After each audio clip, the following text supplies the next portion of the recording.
Nandito ako para kausapin yung asawa ko. Pwede ba buksan niyo? Ano bang iniintay niyo? Buksan niyo! Buksan mo! Buksan niyo to kundi mawasakin ko tong gate niyo! Ano ba? Kunin niyo nga yung van. Tapat niyo dito. Si Atty. Aguirre nagwawala. Tatlo! Apat!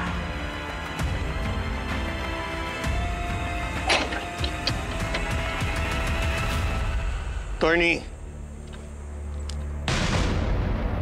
Hanggang dyan ka na lang.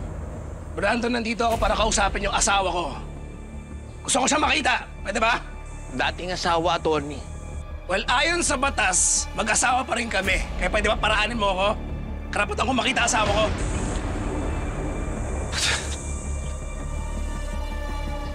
Mercy! Ano ba? Hanapin mo ba ako, ano? Lumabas ka dyan kung di ako papasok dyan! Umalis ka na, attorney. Nakakabulaho ka na. Ang ingay mo na. Alas dito hanggat hindi ko nakikita ang mag-ina ko! Brando! Brando. Okay, nahaharapin ko siya. Anong kailangan mo, Miguel? Anong ibig sabihin nito? Ha? Hindi ka ba marunong magbasa? Siya ba may dahilan ng lahat ng to? Ha? Sagutin mo ako! Umuwi dami si Atty. Abra sa away natin. Abogato ka, sagutin mo yung petisyon ko. Sa tingin mo, papayag ako dyan? Mercy, lalabanan kita kahit saan korte mo pa ito dalhin. Matatalo ka. Babawiin kita, babawiin ko kayo ni Fatima. Hindi mo ba alam na alam ko na ikaw ang nagpabaril kay Dad?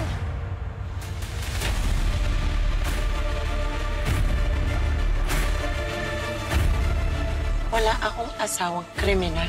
Mamamatay tao o manggagahasa, Miguel. Mercy, ipakita mo sa akin yung anak ko. Gusto kong makita yung anak ko. Hindi ko ipagkakatiwala sa isang kriminal ang anak ko! Karapatan kong makita yung anak ko!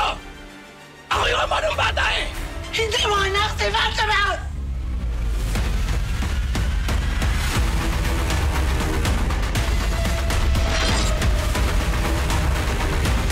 Carlo J. Caparas, lumuhod ka sa lupa. Simula June 24 na, weeknight 7:30 p.m. pagkatapos ng Frontline Pilipinas.